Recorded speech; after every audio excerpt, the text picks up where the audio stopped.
By फुले का प्रतिमा लगे और उनका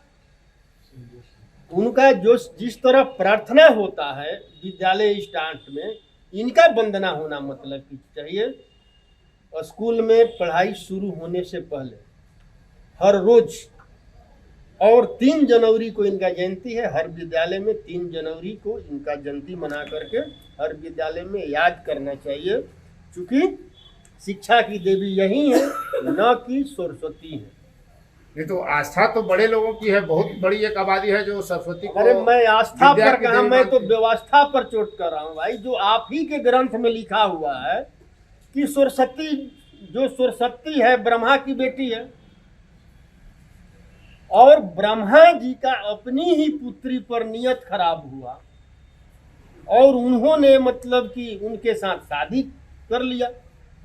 तो आप खुद समझिए कि पूजा मतलब कि किसका होता है, चरित्रवान का या चरित्रहीन का। और ये भी चरित्रवान चरित्रहीन वाला बात मैं नहीं बोल रहा हूं, ये संत कबीर दास ने मतलब कहा है, मैं उनका कहा हुआ बात कह रहा हूं। उनका ग्रंथ आप मतलब पढ़ लीजिए। तो राजनीति में भी तो चरित्रहीन कई नेता ऐसे दिखते हैं जिनके बारे में धारणा है या समाज मानता है, वैसे लोग बड़े बड़े पदों पर चले उनको जाते हैं। सजा मिलता है ना। जो नेता बलात्कार करता है, जो नेता चोरी करता है, अपहरण करता है, उसको सजा मिलता है ना।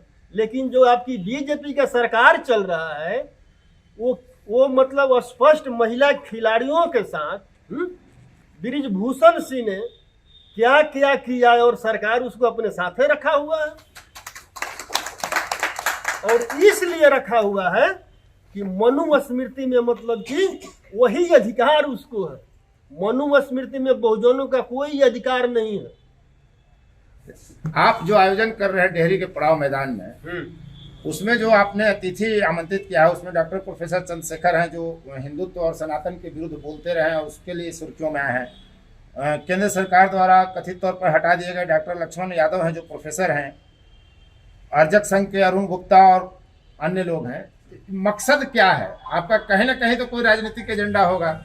आप पत्रकार हैं, आप हमें बता दीजिए कि ब्राह्मणों का लिखा हुआ जितना भी ग्रंथ है, उस ग्रंथ में कहीं हिंदू शब्द है क्या?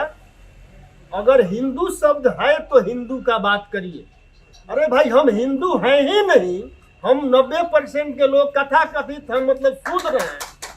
हम शूद्र हैं और ब्राह्मणों ने शूद्रों को हजारों साल शिक्षा से वंचित रखा, ताकि उन्होंने अपने पूर्वजों को पहचाने नहीं, अपना अधिकार नहीं समझे। उसी में 85% 90% शूद्रों को जगाने के लिए, अपना अधिकार समझाने के लिए इस कार्यक्रम को रखा है।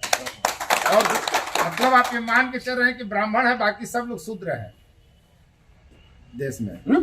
देश में 15% आप ही के भाजपा का प्रदेश अध्यक्ष का बयान आया ना कि ब्राह्मण श्रेष्ठ है, ब्राह्मण श्रेष्ठ था, श्रेष्ठ है और श्रेष्ठ रहेगा। 3% अगर श्रेष्ठ है तो 97% क्या है? जाकर पूछ लीजिए उनसे, वो तो शूद्र न है। और 3%, और जब सम्राट चौधरी ने ये बयान देने से पहले एक गुलामी स्वीकार कर लिया उसका, कि मैं भाई तुम्हारा गुलाम हूं। मतलब आने वाले लोकसभा चुनाव में राजद का एजेंडा यही रहेगा, शूद्र बनाम अन्य या ब्राह्मण बनाम अन्य शूद्र। हम ये सामाजिक बदलाव की बात कर रहा हूं, मैं राजनीतिक बदलाव इसका राजद से कोई लेना देना नहीं है। ये पूरे बहुजन समाज के लोगों का भविष्य का बात है। हम प्रकाश की तरह, हम पूरे बहुजन समाज के लोगों को, जो 97% भारत के मूल निवासी हैं, 97% जो भारत के मूल निवासी हैं, 3% विदेशियों से, मैं 97% के मूल निवासियों को मानसिक गुलामी से आजाद कराना चाहता हूं।